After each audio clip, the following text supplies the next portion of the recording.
இப்போதைக்கு வந்து பார்த்தீங்கன்னா ப்ரைஸுக்கு இந்த 24,000 இப்போ ப்ரைஸ் இருக்கிறது 24,750.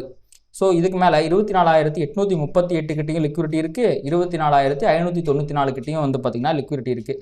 விச் மீன்ஸ் ப்ரைஸ் வந்து இங்கே போனால் நல்லா ரிவர்சல் கொடுத்து கீழே வரதுக்கு வாய்ப்பு இருக்குது. அதே மாதிரி ப்ரைஸ் இங்கே போச்சுன்னா நல்லா ரிவர்சலை கொடுத்து மேலே போகிறதுக்கு வாய்ப்பு இருக்குது. ட்ரேடர்ஸ் எதிர்பார்த்த மாதிரியே ப்ரைஸ் வந்து பார்த்தீங்கன்னா இந்த 24,838 அப்படிங்கிற இந்த லெவல் ஆஃப் லிக்விடிட்டியை வந்து பார்த்தீங்கன்னா டச் பண்ணிவிட்டு அங்கேருந்து வந்து பார்த்தீங்கன்னா கீழே விழுந்துருச்சு. ஸோ இதற்கு என்ன அர்த்தம், இதுக்கப்புறம் மார்க்கெட் வந்து எந்த மாதிரி பிஹேவ் பண்ணுறதுக்கு நிறையா வாய்ப்பு இருக்குது, அண்ட் ஸ்மார்ட் மணி எந்த மாதிரி கேமை இன்றைக்கி நம்ம மார்க்கெட்டில் ப்ளே பண்ணியிருக்கு அப்படிங்கிறத பற்றி தாங்க இந்த வீடியோவில் நம்ம டீட்டெயிலாக பார்க்க போகிறோம். வாங்க நம்ம வீடியோக்குள்ளே போகலாம். அதுக்கு முன்னாடி வந்து டிஸ்க்ளைமருங்க, நான் வந்து செபியால் ரிஜிஸ்டர் பண்ணப்பட்ட ரிசர்ச் அனலிஸ்ட் கிடையாது. இந்த வீடியோவில் நான் சொல்கிற எல்லாமே எஜுகேஷன் பர்பஸ்க்காக தான். அதை தாண்டி ஸ்டாக் மார்க்கெட்டில் ரிஸ்க் அப்படிங்கிறது இருக்குது. ரீட்டைல் ட்ரேடர்ஸில் 10ல் 9 ரீட்டைல் ட்ரேடர்ஸ் லாஸ்ட்டாக பண்ணிகிட்டு இருக்காங்க அப்படின்ட்டு செபியோட ரிப்போர்ட்டோ சொல்லுது. அதனால் நீங்கள் இந்த மாதிரிலாம் பண்ணுறதுக்கு முன்னாடி உங்களுடைய ஃபினான்ஷியல் அட்வைசரை கன்சல்ட் பண்ணிவிட்டு அதுக்கப்புறமா பண்ணுங்கள். இப்போ நம்ம ஸ்ட்ரைட்டாகவே வீடியோக்குள்ளே போயிடலாங்க. ஸோ மார்க்கெட்டில் வந்து பார்த்திங்கன்னா கன்சாலிடேஷன் தேவைப்படுது. மார்க்கெட் வந்து கன்சாலிடேட் ஆகாமல் டெய்லி ஏதோ ஒரு பக்கம் அடித்து நவுத்திட்டு போயிட்டே இருக்கான். மேலே போகிறான் கீழே போகிறான், 200 பாயிண்ட்டு ப்ளஸ் ஆர் மைனஸ் ஒரு 100 பாயிண்ட் மூவ் ஆச்சும் டெய்லி வந்துக்கிட்டே இருக்குது. மார்க்கெட்டுக்கு ஒரு ப்ராப்பரான கன்சாலிடேஷன் தேவை. அப்படி வந்தால் தான் அதுக்கப்புறம் வந்து பார்த்திங்கன்னா மார்க்கெட் ஒரு டைரக்ஷனில் போகும் அப்படிங்கிறது ஒரு வாரமாகவே நம்ம பேசிக்கிட்டு இருந்தோம். நான் கன்சாலிடேஷன் ஆகணும் அப்படிங்கிற மாதிரி மார்க்கெட் டெய்லியுமே பெரிய பெரிய மூவ்மெண்ட்டை கொடுத்துட்டு இருந்துச்சு. அந்த வகையில் இன்றைக்கி ஒரு ப்ராப்பரான கன்சாலிடேஷன் அப்படிங்கிறத சொல்ல முடியுங்க. ஏன்னா இன்றைக்கி ப்ரைஸ் ஓப்பன் ஆனது இருக்குது பார்த்தீங்களா, இங்கே தான் ஓப்பன் ஆச்சு 24,802. இன்றைக்கி க்ளோஸ் ஆனது 791. கிட்டத்தட்ட 11 பாயிண்ட் டிஃப்ரென்ஸில் வந்து க்ளோஸ் வச்சுருக்கு. ஸோ இது ஒரு ப்ராப்பரான கன்சாலிடேஷன் தான். ஓகேங்களா. ஸோ இப்போ நம்ம முதல்ல இன்ட்ராடேவில் இன்று நடந்தது என்ன அப்படிங்கிறத பார்த்துருவோம். ஸோ மார்க்கெட்டோடைய ட்ரெண்ட் பொசிஷனலாக நம்ம பேசியிருந்தோம். It is sell on rice. அதாவது வந்து பார்த்திங்கன்னா மார்க்கெட் வந்து லோயர் லோ தான் போட்டுக்கிட்டு இருக்கு. ஸோ இங்கே போச்சு, இங்கே உங்களுக்கு ஹையர் ஹை மாதிரி தெரியலாம். ஆனால் என்னன்னா இங்கே பாருங்கள், கேப்பை சஸ்டெயின் பண்ண முடியாமல் திருப்பி கீழே தான் வந்திருக்கு. அப்போது இதை நம்ம இந்த கோட்டை இப்படி போடக்கூடாது. அதுக்கு பதிலாக இங்கே இதோட ஸ்டாப் ஆயிடுச்சு, அங்கேருந்து இப்படி கீழே தான் வந்திருக்கு. ஏன்னா கேப் அப்பாய் கீழே வந்ததுனால, விச் மீன்ஸ் இது அகைன் வந்து லோ தான். அப்போது இப்போ இன்னொரு லோயர் லோக்கான ஒரு சமிக்கை, ஒரு சிக்னல் அப்படிங்கிறது வந்துருச்சுன்னு நம்ம சொல்லலாம். அந்த விதத்தில் மார்க்கெட் வந்து பொசிஷனலாகவே செல் ஆன் ரைஸில் தான் இருக்குது அப்படிங்கிறது ஃபஸ்ட் விஷயம். இன்ட்ராடேல இன்றைக்கி என்னாச்சு அப்படிங்கிறத பார்த்தோம்னா, இந்த மார்க்கெட் வந்து இந்த ஜிஎஸ்டி 2.0 நியூஸால் திருப்பியும் வந்து கேப் அப் ஆச்சு பார்த்தீங்களா. கேப் அப் ஆகிட்டு அதை சஸ்டெயின் பண்ண முடியாமல் கீழே வந்து முடித்தான். எதுக்குள்ளே முடித்தான் அப்படின்னா இங்கே பாருங்கள், இந்த ரேஞ்சுக்குள்ளே தான் முடித்தான். அதுக்கு அடுத்த நாளும் பாருங்கள் அதே ரேஞ்சுக்குள்ளே தான் முடித்தான். மொதல் டைம் வந்து பார்த்திங்கன்னா இந்த ரேஞ்சை தாண்டி மேலே வந்து அவன் க்ளோஸ் வச்சுருக்கான். ஆனால் இதுலேயுமே வந்து என்ன ஆயிருக்கு அப்படின்னா இங்கே பாருங்கள், மார்க்கெட் வந்து இங்கே லோயரில் போட்டு கீழே வந்துட்டு இருந்துச்சு பார்த்தீங்களா. ஸோ இப்போது இந்த இடத்துல பாருங்கள், இந்த ஹையை ரெஸ்பெக்ட் பண்ணி மார்க்கெட் கீழே போயிருக்கு. விச் மீன்ஸ் மார்க்கெட் இங்கே போய் இந்த லோ போட்டப்போ எல்லாருமே என்ட்ரி எடுத்திருப்பாங்க, ஷார்ட் பொசிஷன் எடுத்திருப்பாங்க. அவங்களோட ஸ்டாப் லாஸை தூக்கி கொண்டு போய் இந்த இடத்துல வச்சுருப்பாங்க. அதாவது 24,838-39 இந்த லெவல், அதாவது அது ஒரு ஜோன். ஸோ ப்ராபப்ளி ஒவ்வொருத்தங்களும் ஒவ்வொரு இடத்துல வச்சுருப்பாங்க. விச் மீன்ஸ் இங்கே பாருங்கள், இது இடம் ஃபுல்லாகவே வந்து பார்த்திங்க அப்படின்னா ஸ்டாப் லாஸாக தான் இருக்கும். இந்த ஒரு பாயிண்ட்டை சொல்ல முடியாது. கோடு போட்டால் அந்த இடத்துல லிமிட் இருக்காது, கொஞ்சம் முன்ன தள்ளி தான் வச்சுருப்பாங்க. ஏன்னா நீங்கள் ஒரு மாதிரி ஸ்டாப் லாஸ் போடுவீங்க, நான் ஒரு மாதிரி ஸ்டாப் லாஸ் போடுவேன், மூணாவது பர்சன் இன்னொரு மாதிரி ஸ்டாப் லாஸ் போடுவாங்க. அப்போது வெவ்வேறு இடத்துல தான் இருக்கும். அப்போது இந்த ஜோனுக்குள்ளே நிறைய ஸ்டாப் லாஸ் அப்படிங்கிறது இருந்துச்சு. இன்றைக்கி மார்னிங் பாருங்கள், ப்ரைஸு இதை டச் பண்ணாமே கீழே விழுந்துச்சு. அப்போ இது ஃபேக் மூவ். என்றைக்குமே ஸ்டாப் லாஸை தொட்டுட்டு கீழே வந்தால் தான் உண்மையான மூவாக இருக்கும். அந்த விதத்தில் இது ஃபேக் மூவ் தான். ஆனால் இங்கே பாருங்கள், இது போய் கொஞ்சம் ஸ்டாப் லாஸை எடுத்துக்கிட்டு கீழே வருது. இது உண்மையான மூவ் தான். கீழே போயிருக்கணும், ஆனால் போகலை. ஏன் போகலை அப்படின்னா ஃபேர் வேல்யூ கேப் வரல. எப்போவுமே ஃபேர் வேல்யூ கேப் வந்தால் தான், அது ரெஸ்பெக்ட் ஆகி ப்ரைஸ் ரிவர்ஸ் ஆனால் தான் நல்லதொரு மூவ் அப்படிங்கிறது வரும். ஆனால் இன்றைக்கி பார்த்தீங்க அப்படின்னா இங்கே எந்த விதமான ஃபேர் வேல்யூ கேப்புமே வரவில்லை. ஸோ அப்படி வந்துருங்க, அதாவது மார்க்கெட் கீழே விழுகுன்னா பியரிஷ் ஃபேர் வேல்யூ கேப் வரணும். நான் ரிப்ளையில் உங்களுக்கு காட்டுறேன். இங்கே பாருங்கள், இது லிக்விடிட்டியை எடுத்த இடம் கரெக்டுங்களா. இப்போ நான் அடுத்து அப்படியே ஓட்டுறேன் பாருங்கள். ஐ திங்க் நான் ஃபேர் வேல்யூ கேப்பும் அப்படியே லைவில் ஆன் பண்ணி விட்றேன். இங்கே பாருங்கள், இந்த இடத்துல ஒரு ஃபேர் வேல்யூ கேப் வந்திருக்கா. இதை டச் பண்ணி ப்ரைஸ் ரிவர்ஸ் ஆகும். இங்கே பாருங்கள், டச் பண்ணி மிட்டிகேட் பண்ணிருச்சு. டச் பண்ணி ரிவர்ஸ், ஐ மீன் அதை ரெஸ்பெக்ட் பண்ணல, மிட்டிகேட் பண்ணிருச்சு. விச் மீன்ஸ் இங்கே ஸ்மார்ட் மணி ஒன்றும் விளையாடல. இங்கே பாருங்கள், இப்போ இந்த இடத்துல 2 ஃபேர் வேல்யூ கேப் வந்திருக்கா. இப்போ இதை டச் பண்ணி ரிவர்ஸ் ஆயிருந்துச்சுன்னா ஃபர்தராக மார்க்கெட் கீழே போயிருக்கும். ஆனால் என்ன பண்ணுது, அடுத்த கேண்டில் மிட்டிகேட் பண்ணுது. ஸோ இது எல்லாமே வந்து பார்த்தீங்கன்னா ஸ்மார்ட் மணிக்கு தேவையான லிக்விடிட்டி இன்னும் கிடைக்கல. இந்த ஸ்டாப் லாஸை எடுத்தாலும் ஸ்மார்ட் மணிக்கு தேவையான லிக்விடிட்டி கிடைக்கல அப்படிங்கிறதா இண்டிகேட் பண்ணுது. ஏன் லிக்விடிட்டி கிடைக்கலனா, நிறையா ரீட்டைல் ட்ரேடர்ஸ் வந்து பையிங் பொசிஷன் வந்து எடுக்கலை, அதாவது மார்க்கெட்டை கீழே கொண்டு போகணும் அப்படின்னா, இப்போ மார்க்கெட்டை கீழே கொண்டு போனால் ஸ்மார்ட் மணி செல் பண்ணணும். அப்போ செல் பண்ணணும்னா யாராவது அதை பை பண்ணணும். அந்த பை பண்ணுறதுக்கு தேவையான நிறையா பேர் பை பண்ணலை. ரீட்டைல் ட்ரேடர்ஸ் நிறைய பேர் பையராக இன்னும் மாறலை. ஓகே, மார்க்கெட் இங்கேருந்து கீழே போயிடும் அப்படின்ட்டு அவங்க வந்து வெயிட் பண்ணிக்கிட்டே இருக்கிறாங்க, பை பண்ணாமே இருக்கிறாங்க. அப்போ ஸ்மார்ட் மணி என்ன பண்ணுது, எனக்கு தேவையானது ஒரு எக்ஸாம்பிளுக்கு சொல்கிறேன், எனக்கு 1000 கோடி ரூபா பை பண்ணணும் யாராச்சும். ஆனால் இவங்க என்னன்னா பையே பண்ண மாட்டாங்க, 300 கோடி தான் பை பண்ணியிருக்காங்க. எங்கிட்ட 1000 கோடி ரூபா பை பண்ணாதான் செல் அடிக்கிறதுக்கு சரியாக இருக்கும், மார்க்கெட்டை கீழே கொண்டு போக முடியும். அப்போ நான் 1000 கோடி எப்படி பை பண்ண வைக்கிறது? மார்க்கெட்டை மேலே ஏற்றிட்டோம்னு வச்சுக்கங்களேன், நிறைய பேர் பை பண்ணிடுவாங்க. இல்லைனா கன்சால்டேஷன் ஆக்கிட்டோம்னா அதுலேயும் பை பண்ணிடுவாங்க. அப்படின்னு 2 ட்ரிக் வச்சிருக்கோம் ஸ்மார்ட் மணி. அந்த விதத்தில் இன்னைக்கு என்ன பண்ணுச்சுன்னா, மார்க்கெட்டை மேலே ஏற்றிடலான்னு முடிவு பண்ணிட்டு இங்கே பாருங்க மேலே ஏற்றிடுச்சு. இங்கே பாருங்க இப்போ என்ன பண்ணுது, ஃபேர் வேல்யூ கேப் வருதுங்களா, அதை ரெஸ்பெக்ட் பண்ணி மேலே போகுது. அப்போ இந்த ஃபேர் வேல்யூ கேப் வந்து அதை ரெஸ்பெக்ட் பண்ணி போனாலே அது ஸ்மார்ட் மணியோட சித்து விளையாட்டு தான். அப்போ அவன் என்ன பண்றான், பிரைஸை வந்து இங்க பாருங்க திருப்பி இங்க ஒரு ஃபேர் வேல்யூ கேப் வருது, அதுவுமே ரெஸ்பெக்ட் ஆகி மேலே மேலே போயிட்டு இருக்கு. ஆனா இது உண்மையான மூவா ஃபேக் மூவா அப்படிங்கிறது நம்மளுக்கு தெரியணும். ஸோ இங்க லிக்விடிட்டியை ஸ்வீப் பண்ணி கீழே தான் போயிருக்கணும், ஆனா போகாம மேலே போகுதுன்னா அது இன்னும் கொஞ்சம் நேரம் கழிச்சு கீழே வரப்போகுது அப்படின்னு அர்த்தம். ஏன்னா இதுக்கு மேலே லிக்விடிட்டியே கிடையாது. அவனுக்கு அடுத்த லெவல் ஆஃப் லிக்விடிட்டி இந்த இங்கே இருக்குன்னு வச்சுக்கலாம். இந்த ஸ்டாப் லாஸ் 24,876 இதான் வந்து பார்த்தீங்கன்னா இது ஒரு ஸ்விங் ஹை இந்த இடத்துல. அப்போது மார்க்கெட் இங்கே லோக்கு போகும்போது எல்லாரும் இதுக்கு மேலே ஸ்டாப் லாஸை போட்டிருப்பாங்க. அப்போ இவ்வளோ தூரம் அடுத்த லெவல் ஆஃப் ரெசிஸ்டன்ஸுங்கிறது அடுத்த லெவல் ஆஃப் லிக்விடிட்டிங்கிறது இங்கே தான். ஆனால் அதாவது இங்கே ரொம்ப கம்மியான பேர்த்தோட ஸ்டாப் லாஸ் தான் இருக்கும், இங்கே தான் நிறைய பேர்த்தோட ஸ்டாப் லாஸ் இருக்கும். ஆனால் மார்க்கெட்டில் அந்த பேனிக் செல்லிங் வந்து பார்த்தீங்கன்னா கீழே அதுதாங்க இந்த இவ்வளவு இன்னைக்கு மார்க்கெட் மேலே போனதுக்கு காரணமே இந்த செல்லிங் தான். அந்த செல்லிங் நிறைய பேர் ஷார்ட் பொசிஷன் எடுத்துட்டாங்க, இவனுக்கு தேவையான லிக்விடிட்டி கிடைக்கல. அதன் காரணமாக தான் இன்னைக்கு மார்க்கெட்டை இங்கே ரொம்ப கம்மியான பேர்த்தோட லிக்விடிட்டி இருந்தாலுமே அதை எடுக்கிறதுக்காக மேலே தூக்கிட்டு போயிட்டாங்க. ஸோ அகைன் நீங்கள் பாருங்க இங்கே போய் ரிவர்ஸ் ஆகுது, டச் பண்ணவே இல்லை. அப்போ இது டச் பண்ணாமல் கீழே விழுகுது அப்படின்னா அது ஒரு உண்மையான மூணு நம்ம சொல்ல முடியாது. ஏன்னா இவ்வளோ தூரம் வந்துட்டான், ரொம்ப பக்கத்தில் லிக்விடிட்டி இருக்குது, அதை தொடாமல் எப்படி அவன் கீழே போக முடியும்? பார்த்தீங்களா மேலே பார்த்தீங்களா தொட்டுட்டான். ஸோ இந்த லெவலை தொட்டுட்டு இங்கே பாருங்க இதை தொட்ட உடனே கீழே வெறித்தனமாக விழுந்துட்டான். அப்போ இதுக்கு என்ன அர்த்தம்னா இங்கேயே அவனை கீழே உழுக்காட்டி இருக்க முடியும். ஆனால் அவனுக்கு தேவையான நான் எக்ஸாம்பிளுக்கு சொன்னால் பார்த்தீங்களா 1000 கோடி ரூபா இல்லை 300 கோடி தான் இருந்துச்சு. அப்போது இந்த ஹையையும் தாண்டி பிரேக் அவுட் ஆகும்போது ஊரில் இருக்க ஒட்டுமொத்த ரீட்டைல் ட்ரேடர்ஸும் இருங்க பார்த்தீங்களா. ஸோ இது ஒரு சூப்பரான பிரேக் அவுட்டு, இங்கேருந்து மார்க்கெட் பிரேக் அவுட் ஆயிடுச்சு, மார்க்கெட் இங்கேருந்து ஃபர்தராக மேலே போக போகுது அப்படின்னு என்ட்ரி எடுத்திருப்பாங்க. திருப்பியும் ரீட்ரேஸ்மெண்ட்டில் கரெக்டாக இந்த கேண்டிலே ரெஸ்பெக்ட் பண்ணி போகுது, ஆர் இங்கே இருக்கிற ஃபேர் வேல்யூ கேப்பே ரெஸ்பெக்ட் பண்ணி போகுது. அப்போ என்ன நினச்சிருப்பாங்க, ஓஹோ ஸ்மார்ட் மணி உள்ளே வந்துருச்சுப்பா, மார்க்கெட்டை ஏற்ற போகுதுப்பா அப்படின்னு நினச்சி இன்னும் என்ட்ரி எடுத்திருப்பாங்க. அவன் போய் ட்ராப்பை போட்டு இங்கே இருக்க லிக்விடிட்டி டச் பண்ணிவிட்டு ஒரே போடு கீழே விழுந்துட்டான், மிகப்பெரிய கேண்டில். ஸோ இந்த 15 நிமிஷத்தில் மட்டும் வந்து பார்த்தீங்கன்னா நிஃப்டி கிட்டத்தட்ட 113 பாயிண்ட் கீழே விழுந்திருக்கு. ஸோ அதுக்கப்புறம் வந்து பார்த்தீங்கன்னா ஒரு சின்ன ரீட்ரேஸ்மெண்ட்டு, அதுக்கப்புறம் வந்து பார்த்தீங்கன்னா அப்படி இப்படின்னு ஓடி போய் முடிச்சிட்டான். ஸோ இதுக்கு பேர் தான் புல் ட்ராப். ஸோ ஸ்மார்ட் மணிக்கு வந்து பார்த்தீங்கன்னா மார்க்கெட்டை கீழே இறக்கணும்னா என்றைக்குமே மார்க்கெட்டை அது மேலே ஏற்றும். அதாவது PO3 கான்செப்டின் படி இது அக்குமுலேஷன், அதாவது கன்சாலிடேஷன். இந்த இதில் வந்து பார்த்தீங்கன்னா ஸ்மார்ட் மணியை மார்க்கெட்டை கீழே இறக்குமா மேலே ஏற்றுமா அப்படிங்கிறத முடிவு பண்ணிடும். இந்த சினாரியோக்கு மார்க்கெட்டை கீழே இறக்குறதா தான் அது முடிவு பண்ணியிருக்கு, ஓகேங்களா. அப்போது மார்க்கெட்டை திருப்பி கொஞ்சம் மேலே ஏற்றும். இது அக்குமுலேஷன், இது மேனிப்புலேஷன், அதாவது ஸ்டாப் லாஸ் ஹண்ட் பண்ணுற மூவ். இது நிறைய பேரை என்ட்ரி எடுக்க வைக்கிற மூவ், ஆர் இன்டியூஸ்மெண்ட்னு கூட சொல்லலாமே, எல்லாம் ஒரே கணக்கு தான், எல்லாம் ஒரே பேர், வெவ்வேறு பேர், கான்செப்ட் வைஸ் ஒன்று தான். இது அக்குமுலேஷன், இது மேனிப்புலேஷன், இங்கே வரப்போகிறது டிஸ்ட்ரிபியூஷன். அந்த விதத்தில் வந்து பார்த்தீங்கன்னா மினிமம் இவ்வளோ தூரம், அதாவது 24,620 வரைக்கும் ஃபர்தராக மார்க்கெட் வந்து ரொம்ப குறுகிய காலத்தில் போகிறதுக்கு வாய்ப்பு இருக்குது. மேபி நாளைக்கே கூட போகலாம், பட் நாளைக்கு எக்ஸ்பைரி என்ன கணக்கு வச்சுருக்காங்கன்னு தெரில. பட் அஸ் ஆஃப் நவ் வந்து பார்த்தீங்கன்னா மார்க்கெட்டுக்கு தேவையான எல்லா லிக்விடிட்டியும், அதாவது மார்க்கெட்டை கீழே இறக்கிறதுக்கு தேவையான எல்லா லிக்விடிட்டியும் கிடச்சிருச்சு. இதுக்கு மேலேயே மார்க்கெட் கீழே போக மாட்டேன்னு அடம் பிடிக்குது, திருப்பியும் போய் இந்த ஹையெல்லாம் உடைக்குதுன்னா அது கீழே போகிறதுக்கு கிடையாது, மேலே போகிறதுக்கு தான். இதுக்கு மேலேயும் வர மூலம் நம்ம ஃபேக் மூவ்னு சொல்லிட்டு இருக்க முடியாது, கடைசி ஃபேக் மூவ் இதுதான். இதுக்கு மேலேயும் வந்தான்னா அது வெடிகுண்டு கிடையாது, வெறுங்குண்டு தான். கண்டிப்பாக வந்து பார்த்தீங்கன்னா மார்க்கெட் வந்து அடுத்த லெவல் ஆஃப் லிக்விடிட்டி இருக்க 25,000க்கு போயிடும் அப்படின்னு சொல்லலாம். அதாவது திருப்பியும் பாருங்களேன் 1 ஹவரில் ஃபேர் வேல்யூ கேப் வரல, இந்த கடைசி 15 மினிட்ஸ் கேண்டில் தான் வந்து பார்த்தீங்கன்னா ஃபேர் வேல்யூ கேப்பை உண்டு பண்ணியிருக்கு. அப்போது இங்கே பாருங்கள் இதுக்கு மேலே இப்போ லிக்விடிட்டி இல்லைங்க, ப்ரைஸ் இதுக்கு மேலே போக வேண்டிய தேவையில்லை.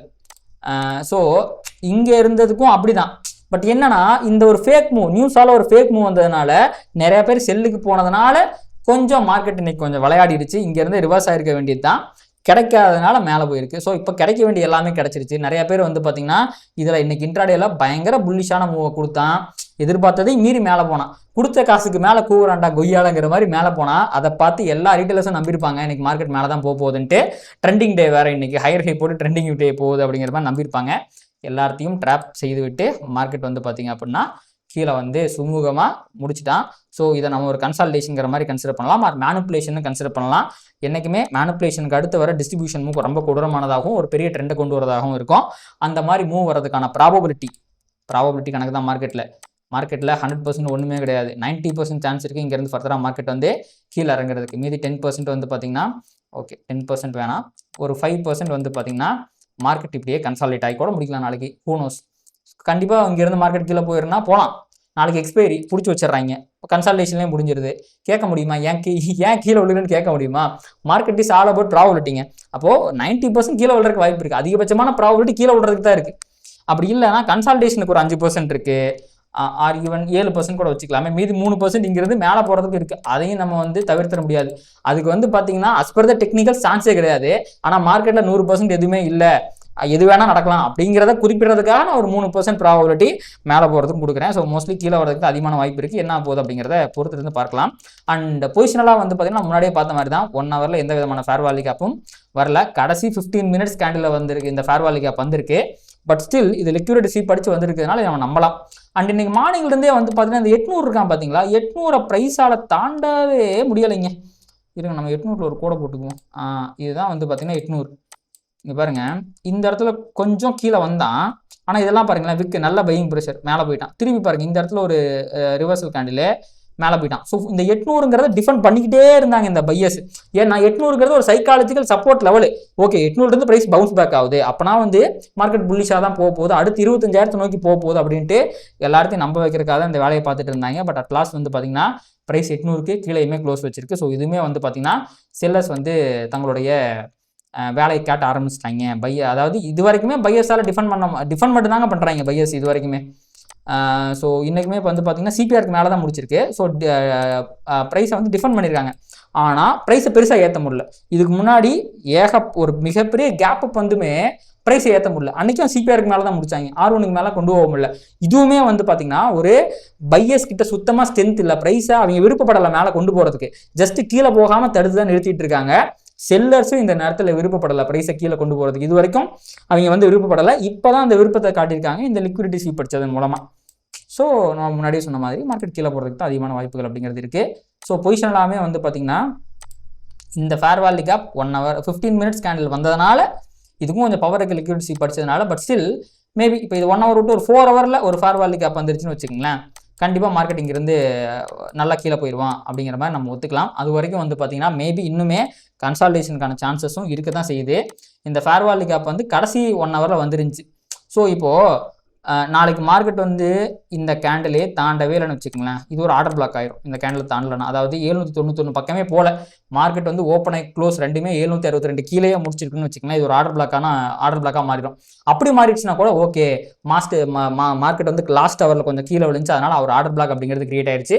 அதனால் everything is looking well. Time இருந்தால் ஃபேர் வேல்யூ கேப் வந்திருக்கும், டைம் இல்லாதனால ஃபேர் வேல்யூ கேப் வராமல் போச்சு அப்படிங்கிற மாதிரி ஒரு ஜஸ்டிஃபிகேஷனும் கொடுத்துக்கலாம். ஸோ இப்போதைக்கு மார்க்கெட்டுக்கு தேவை 1 ஹவர் ஃபேர் வேல்யூ கேப். இதுக்கு பவர் கொஞ்சம் கம்மியாக தான் இருக்குது, நம்பலாம், பட் பவர் கொஞ்சம் கம்மியாக இருக்குங்கிற மாதிரி இருக்குது. இன்னொரு 1 ஹவர் ஃபேர் வேல்யூ கேப் வரும்போது இன்னுமே ஒரு வேலிடிட்டி அப்படிங்கிறது கிடைக்கும். ஃபர்தராக மார்க்கெட் கீழே போகிறதுக்கான வாய்ப்புகள் இன்னும் அதிகமாகும். 4 ஹவரில் வரும்போது இன்னும் அது அதிகமாகும். அண்ட் இன்றைக்கி இன்னொரு விஷயம் என்னன்னா, இந்த ப்ரீவியஸ் டே ஹைக்கு மேலே இருக்க லிக்விடிட்டியும் போயிட்டு ஸ்வீப் பண்ணிட்டு வந்துருச்சு. அண்ட் இது ஒரு ப்ராப்பரான ரிஜெக்ஷன் கேண்டிலுங்க. இதை விட ஒரு சூப்பர் டூப்பர் ரிஜெக்ஷன் கேண்டில் எதுவுமே பார்க்க முடியாது. இது எல்லாமே வந்து பார்த்தீங்கன்னா மார்க்கெட் பேரிஷாக இருக்குது, ஃபர்தராக கீழே போகிறதுக்கு தான் வாய்ப்பு இருக்குது அப்படிங்கிறது தான் இண்டிகேட் பண்ணுது. என்ன போகுதுங்கிறத பொறுத்து இருந்து பார்ப்போம். இப்போ அப்படியே நம்ம பார்வையை பேங்க் நிஃப்டி பக்கம் திருப்பினா, பேங்க் நிஃப்டிலும் அதே மாதிரியான ஒரு ரிஜெக்ஷன் கேண்டில் அப்படிங்கிறது தான் வந்திருக்கு. நான் எல்லாத்தையும் தூக்கி விட்றேன். ஸோ ப்ரைஸ் பார்த்தீங்க அப்படின்னா நம்ம இந்த வீக்லி ப்ரிவியூலே சொல்லியிருந்தோம். இங்கே பாருங்கள், இதுக்கு ஆல்ரெடி லிக்விடிட்டி ஸ்வீப் அடிச்சிருச்சு, இதுக்கு மேலே லிக்விடிட்டி இல்லைன்னு சொல்லியிருந்தோம். ஸோ இதுக்கு மேலே லிக்விடிட்டி இல்லை, இருந்தாலும் இன்னைக்கு நிஃப்டி மேலே போனதுனால அவன் என்ன பண்ணிட்டான், அதாவதுங்க இதுக்கு மேலே லிக்விடிட்டி இல்லைனா இப்போது எப்படின்னா ஒரு 100 பேர் செல் பொசிஷன் வச்சுருக்காங்க, ஒரு 10 பேர் செல் பொசிஷன் வச்சுருக்காங்க. இதில் ஸ்மார்ட் மணி எப்பவுமே இந்த 100 பேர் அந்த ஸ்டாப் லாஸ் வச்சிருக்க இடத்த தான் ஹன் பண்ண ட்ரை பண்ணும். இந்த 10 பேர் ஸ்டாப் லாஸ் வச்சிருக்க இடத்த ஹன் பண்ண ட்ரை பண்ணாது. ஏன்னா இங்கேருந்து அவனுக்கு கிடைக்கக்கூடிய பணம் ஒரு 10 கோடியாக இருக்கும். எல்லாமே இந்த 10ங்கிறது எக்ஸாம்பிளுக்கு சொல்கிறேன். இந்த 10 கோடி, இந்த 10 பேர்த்தோட ஸ்டாப் லாஸ் ஹிட் பண்ணால் அவனுக்கு 10 கோடி தான் கிடைக்கும். வேற இந்த 100 பேர்த்தோட ஸ்டாப் லாஸை ஹிட் பண்ணால் 100 கோடி கிடைக்கும். அவன் இதுக்கு இந்த மாதிரி சில்லற ஸ்டாப் லாஸ்லாம் அடிக்கிறதுக்கு அவன் விருப்பப்பட மாட்டான். இந்த மாதிரி அவனுக்கு கிடைச்சா பெருசாக தான் வேணும். அந்த விதத்தில் இங்கேயுமே ஸ்டாப் லாஸ் இருந்திருக்கும். மார்க்கெட் இப்படி கீழே போகும்போது, இங்கே லோயரில் போடும்போது இங்கே நிறைய பேர் ஸ்டாப் லாஸ் வச்சிருப்பாங்க. பட் ரொம்ப கம்மியாக தான் வச்சிருப்பாங்க. இன்னும் மார்க்கெட் நல்லா கீழே போனால் தான் இந்த இடத்துல இன்னும் அதிகமான ஸ்டாப் லாஸ் அப்படிங்கிறது பில்ட் ஆகும். அந்த விதத்தில் இதுக்கு மேலே ரொம்ப கம்மியான ஸ்டாப் லாஸ் தான் இருந்துச்சு. அதையுமே எதுக்கு விட்டு வைப்பனே. இப்போ நிஃப்டி மேலே போகும்போது பேங்க் நிஃப்டியால் ஓகே நான் மேலெலாம் போக மாட்டேன்லாம் சொல்ல முடியாது. அந்த விதத்தில் இங்கே இருக்கிற ஸ்டாப் லாஸையும் அடிச்சு விட்டுட்டு இப்போது சுத்தமாக இல்லைன்னு சொல்லலாங்க. இன்னைக்கு ஈவினிங் மேபி கொஞ்சம் பேர் ரொம்ப கம்மியாக, இந்த 10 நான் ஒரு எக்ஸாம்பிளுக்கு நம்பர் சொன்னேன் பார்த்தீங்களா, மேபி ஒரு 2 பேர் இப்போ பேங்க் நிஃப்டியில் ஷார்ட் எடுத்து வச்சிருப்பாங்க, அவ்வளோதான் நினைக்கிறேன். ஒரு உதாரணத்துக்கு சொல்கிறேன். 2ங்கிறது ஒரு நம்பர், ரொம்ப கம்மியான பேர். இதுக்கு முன்னாடி 10ன்னு சொன்னேன், இப்போ அது இன்னுமே கம்மியாகி 2ங்கிற நம்பருக்கு வந்திருக்கும். ஏன்னா ஸ்டில் இப்போ எனக்கு தெரிஞ்ச மார்க்கெட்டில் நிறைய பேர் பையஸாக தான் இருப்பாங்கன்னு நினைக்கிறேன். அவங்க ஸ்டாப் லாஸ்லாம் 4 கிட்ட வரதுக்கு தான் வாய்ப்பு இருக்குது. ஸோ அப்போது இந்த ஸ்டாப் லாஸை அடிக்கிறதுக்கு அவன் மேலே போக வேண்டிய அவசியம் கிடையாது. ஆனால் வேறு இங்கே பாருங்கள், இந்த இடத்துல ஒரு ட்ரெண்ட் லைன் இப்படி போட்டிங்கன்னு வச்சுக்கங்களேன். நான் இன்னும் 15 மினிட்ஸில் காட்டினா இன்னும் நல்லா தெரியும். இங்கே பாருங்கள், இங்கே ஸ்டாப் லாஸ், இங்கே ஸ்டாப் லாஸ், இங்கே ஸ்டாப் லாஸ், இங்கே ஸ்டாப் லாஸ்ன்னு கோடிக்கணக்கில், அதாவது ஒரு 50 100, இப்போ மேலே 2 தான் இருக்குது, கீழே 50 100ன்னு இருக்குது. அப்போது எந்த ஸ்டாப் லாஸ் அடித்தா ஸ்மார்ட் மணிக்கு அதிகமான காசு வரும்? இந்த 50 100ன்னு இருக்க ஸ்டாப் லாஸ் அடித்தா தான் வரும். அது எங்கே இருக்குது? இங்கே இருக்குது, இந்த ட்ரெண்ட் லைனுக்கு கீழே இருக்குது. அப்போது அதுவுமே என்ன சொல்லுது அப்படின்னா, கீழே போய் நமக்கு மார்க்கெட் கீழே தான் போக போகுது அப்படிங்கிறது தான் இதுவுமே இண்டிகேட் பண்ணுதுங்க. ஸோ எல்லா சயின்ஸுமே மார்க்கெட்டிங்கிறது கீழே போகிறதுக்கு தான் அதிக வாய்ப்பு இருக்குது அப்படிங்கிறதான் இண்டிகேட் பண்ணுது. அண்ட் இங்கே பாருங்களேன் அந்த அதிசயத்தை. இது என்னது? இது triangle pattern. As per retail theory, இந்த ட்ரையாங்கிள் இங்கே பிரேக் அவுட் வந்துச்சுன்னா மார்க்கெட் பறந்துக்கிட்டு மேலே போயிடுவான். ஸோ இங்கே நிறைய பேர் என்ட்ரி எடுத்திருப்பாங்க. அவங்களுடைய ஸ்டாப் லாஸ் எங்கே போட்டிருப்பாங்க? இங்கே போட்டிருப்பாங்க ஸ்டாப் லாஸ். இந்த கேண்டில் கீழே போட்டிருப்பாங்க. அவன் இன்னும் அடிக்கவே இல்லை ஸ்டாப் லாஸை. அடித்தானா அதுக்கப்புறம் பொழந்துட்டு கீழே போயிடுவான். ஸோ இதுவுமே பார்த்தீங்கன்னா இதுக்கு பேர் தான் புல் ட்ராப்பு. ஸோ நிஃப்டிலையும் புல் ட்ராப் நடந்துருச்சு, பேங்க் நிஃப்டிலையும் புல் ட்ராப் நடந்துருச்சு. அப்போது புல் ட்ராப்புக்கு ஆப்போசிட் டைரக்ஷனில் ப்ரைஸ் போகிறதுக்கு வாய்ப்பு இருக்குது. அந்த டைரக்ஷன் கீழே தான். ஸோ பேங்க் நிஃப்டிலையும் அதற்கான ப்ராபபிலிட்டி 90% அப்படிங்கிறது இருக்குது. கீழே போகிறதுக்கு நிறைய சான்சஸ் இருக்குது. பொறுத்திருந்து பார்க்கலாம். இப்போ அப்படியே நம்ம பிட்காயின் பக்கம் போயிடலாம். ஓகேங்க, பிட்காயின் என்ன பண்ணிகிட்டு இருக்கான்? ஸோ டெய்லி டைம் ஃப்ரேமில் நம்ம கடைசியாக பார்த்தப்போ சொல்லியிருந்தோம், 1 hour டைம் ஃப்ரேமில் இதுக்கு மேலே லிக்விடிட்டி இல்லை. ஸோ ப்ரைஸ் இங்கே 1 hour ஃபேர் வேல்யூ கேப் வந்தால் செல்லிங் ப்ரெஷர் ஆக்சிலேட்டர் ஆகிறதுக்கு வாய்ப்பு இருக்குன்னு சொல்லியிருந்தோம். 15 மினிட்ஸ்லேயே பார்த்தீங்கன்னா ஒரு ஃபேர் வேல்யூ கேப்பை போட்டு நல்லது ஒரு டவுன் சைடு மூவ் கொடுத்துருந்தான். இந்த அப் சைட்லேருந்து பார்த்தீங்கன்னா கிட்டத்தட்ட ஒரு 3% டவுன் ஆகிட்டு இப்போ அகைன் பார்த்தீங்கன்னா மார்க்கெட் மேலே போயிட்டுருக்கு. ஸோ இங்கே பாருங்கள், அஸ்பர் பவர் ஆஃப் 3 கான்செப்ட், இது அக்குமுலேஷன் என்றால் இது மேனிப்புலேஷன். ஸோ கீழே வரப்போகிறது டிஸ்ட்ரிபியூஷன் அப்படிங்கிற மாதிரி இருக்கலாம். ஆனால் என்ன விஷயம் அப்படின்னா, இங்கே கீழே இன்னும் ஏகப்பட்ட லிக்விடிட்டி அப்படிங்கிறது இருக்குங்க. நீங்கள் பேங்க் நிஃப்டியை விட இங்கே அதிகப்படியான இங்கே பாருங்கள், அதே ட்ரையாங்கிள் கிளாமர் அப்பி சேம் அப்படிங்கிற மாதிரி சேம் ட்ரையாங்கிள் பேட்டர்ன். இது ஒவ்வொரு ஸ்விங் லோக்கு கீழேயும் கோடிக்கணக்கில் லிக்விடிட்டி இருக்குது. ஆனால் மேலே உங்களுக்கு பெருசாக லிக்விடிட்டி இல்லை. அப்போது லிக்விடிட்டி இருக்கிற இடத்துக்கு தான் ப்ரைஸ் போகிறதுக்கு அதிகமான வாய்ப்புகள் இருக்குது. அந்த விதத்தில் இதை நம்ம மேனிப்புலேஷன் மூவ்னு கன்சிடர் பண்ணால் டிஸ்ட்ரிபியூஷன் அப்படிங்கிறது கீழே வர்றதுக்கு நிறைய வாய்ப்பு இருக்குது. ஆனால் அதற்கு முதல் சைன் 1 ஹவரில் ஃபேர் வேல்யூ கேப் வருது. மினிமம் 15 மினிட்ஸ்லாச்சும் ஃபேர் வேல்யூ கேப் வரணும். அது வராமலாம் நம்ப முடியாது. ஸோ 15 மினிட்ஸில் இப்போ ஒரு ஃபேர் வேல்யூ கேப் வந்துச்சுன்னா ப்ரைஸ் கீழே போகிறதுக்கு நிறையா வாய்ப்புகள் அப்படிங்கிறது இருக்குது. அண்ட் வரும்போது இங்கே ஹையர் ஹையெல்லாம் போட்டு தான் போயிருக்கான். இது எல்லாமே பார்த்திங்கன்னா கீழே ஸ்டாப் லாஸை விட்டுட்டு வந்திருக்கேன், அடிக்கிறதுக்காக நான் வரத்தான் போகிறேங்கிற சைன் தான். பட் சைனை கீழே கொடுத்துட்டு போயிருக்கேனே ஒழிய இன்னும் இந்த இடத்துல சைனை கொடுக்கல. ஸோ மோஸ்ட்லி ஒரு 15 மினிட்ஸில் மினிமம் ஒரு ஃபேர் வேல்யூ கேப் வந்துச்சுன்னா செல்லிங் ப்ரெஷர் ஆக்சிலேட் ஆகும். அதே மாதிரி இந்த ஜோன் 1,11,736 அப்படிங்கிறதுக்கு உள்ளே போனான்னா ஃபர்தராக அதுவுமே பார்த்தீங்கன்னா ஒரு பேரிஷ் சைன் தான். ஃபர்தராக மார்க்கெட் கீழே போகும் அப்படிங்கிறத குறிக்கும். இதுக்குள்ளே போய் ஒரு ஃபேர் வேல்யூ கேப் வந்துச்சுன்னா அது இன்னுமே பார்த்தீங்கன்னா ஒரு ஹை ப்ராபபிளாக இன்னும் பார்த்தீங்கன்னா ப்ரைஸை கீழே கொண்டு போகிறதுக்கு அதிகமான ப்ராபபிலிட்டி உண்டு பண்ணி தரும். ஸோ பார்க்கலாம். இப்போதைக்கு நான் எல்லாத்துலேயும் பேரிஷாக தான் இருக்கேன். என் கண்களுக்கு எல்லாமே பேரிஷாக தான் தெரியுது. உங்கள் கண்களுக்கு அது புல்லிஷாக தெரிந்தால் ஐம் சாரி. என்னோட கான்செப்ட் எனக்கு பேரிஷ்ன்னு தான் சொல்லுது. இது மட்டும் இல்லைங்க, நிறைய பேர் எங்கிட்ட கொஞ்சம் யூஎஸ் மார்க்கெட்டையும் பாருங்கன்னு சொல்லியிருந்தீங்க. யூஎஸ் மார்க்கெட்டும் பேரிஷாக தான் இருக்கிறது. ஆல் டைம் ஹையிலிருந்து பார்த்தீங்க அப்படின்னா ரிவர்ஸ் ஹை கீழே வந்துட்டுருக்கு. இங்கே பார்த்தீங்கன்னா உங்களுக்கு தெரியும் லிக்விடிட்டி ஸ்வீப் அடிச்சிருக்கு. அண்ட் ஃபேர் வேல்யூ கேப்பை போட்டிருக்கு. இப்போ அந்த ஃபேர் வேல்யூ கேப்புக்குள்ளே தான் இருக்குது. அண்ட் இப்போ கரண்ட்டாக யூஎஸ் ஃபியூச்சர்ஸ் வந்து பாசிட்டிவாக ட்ரேட் ஆகிட்டு இருக்கு. ஸோ மோஸ்ட்லி எனக்கு வந்து மார்க்கெட் வந்து யூஎஸில் கேப் அப்பில் ஓப்பன் ஆகிறதுக்கு தான் வாய்ப்பு இருக்குது ஃபர்ஸ்ட். பட் அந்த கேப் அப் சஸ்டெயின் ஆகாமல் ஒரு பியரிஷான கேண்டில் இப்படி கொடுத்தான்னா it is a very good bearish sign and we can expect further more selling pressure because this is an order block. இந்த க்ரீன் கலர் கேண்டில் இருக்குது பார்த்தீங்களா, இது ஒரு order block fair value gap. So fair value கேப்புக்கிட்ட already price இருக்குது. So order பிளாக்கிட்ட வந்து reverse ஆச்சு அப்படின்னா கண்டிப்பாக ஒரு நல்ல செல்லிங் ப்ரெஷர் ஆக்சிலேட் ஆகிறதுக்கு நிறைய வாய்ப்பு இருக்குது. அண்ட் யூஎஸ் மார்க்கெட்டில் வர ஒரு டேட்டாவுமே உருப்படியாக இல்லை, எல்லாமே மோசமான டேட்டாவாக தான் வந்துகிட்டு இருக்கு. இவங்க வந்து ரேட் கட் இன்னும் ஒரு உருட்டி மார்க்கெட் வந்து ஏற தான் போகுதுன்னு சொல்லிட்டு இருக்காங்க. பட் மார்க்கெட்டில் அதே கிளாமர் அப்பி சேம் அப்பின்னு ஒரு ட்ரெண்ட் லைனை போட்டிங்கன்னா இங்கே பாருங்கள், இது சேம் ட்ரையாங்கிள் பேட்டர்ன். ஒட்டு மொத்தம் எங்கே பார்த்தாலும் இதே ட்ரையாங்கிள் பேட்டர்ன் தாங்க இருக்குது. என்ன ஒரு இது ஆச்சரியம்னு பாருங்களேன். எல்லாமே ட்ரையாங்கிள் பேட்டர்ன் தான், ஃபேக் பிரேக் அவுட் தான் போட்டுருக்க மாதிரி இருக்குது. ஸோ ஒருத்தர் இருந்து பார்க்கலாம். ஸோ இந்த ஃபேர் வேல்யூ கேப் ரெஸ்பெக்ட் ஆகிற பட்சத்தில் இந்த ஆர்டர் பிளாக் ரெஸ்பெக்ட் ஆகிற பட்சத்தில், அதாவது ப்ரைஸ் 6501க்கு கீழே இருக்கிற வரைக்குமே வந்து பார்த்தீங்கன்னா யூஎஸ் மார்க்கெட்டில் செல்லிங் ப்ரெஷர் வரதுக்கு தான் அதிகமான வாய்ப்பு இருக்குது. என்ன போகுது அப்படிங்கிறத பொறுத்து இருந்து பார்க்கலாங்க. ஸோ இதோட இந்த வீடியோ முடிச்சலாம்னு நினைக்கிறேன். கண்டிப்பாக இந்த வீடியோவில் உங்களுக்கு சில இன்சைட்ஸ்லாம் கிடச்சிடும்னு நினைக்கிறேன். இந்த மாதிரி மார்க்கெட்டை ப்ராப்பராக அனலைஸ் பண்ணி ரீட்டெயிலர்ஸ் எங்கே ஸ்டாப் லாஸ் வச்சிருக்காங்க, ஸ்மார்ட் மணி எங்கே என்ட்ரி எடுக்குது அப்படின்ட்டு ப்ராப்பராக அனலைஸ் பண்ணி ட்ரேட் பண்ண நினச்சிங்கன்னா அந்த மென்டர்ஷிப் ப்ரோக்ராம் நீங்கள் ஜாயின் பண்ணிக்கலாம்.